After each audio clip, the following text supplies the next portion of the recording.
Hi guys, tuturuan ko kayo kung paano malaman kung sira ang power supply ng ating computer gamit ang paperclip. Una, tanggalin natin ang lahat ng wires na nakakabit sa motherboard at hard drives. Pagkatapos kumuha ng paperclip at tanggalan ng balat ang dalawang dulo tulad nito.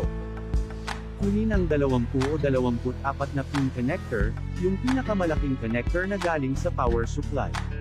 Hanapin ang magkatabing black at green pin. Ilagay ang magkabilang dulo ng paperclip sa green and black pin. Isaksak ang power cord sa power supply at i-check kung gumagana ang fan.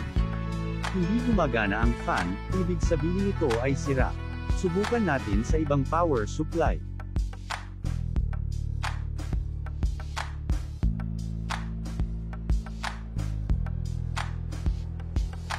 Ayun, gumagana ang fan.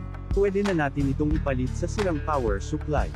Siguraduhin lang na parehas at sakto ang ipapalit.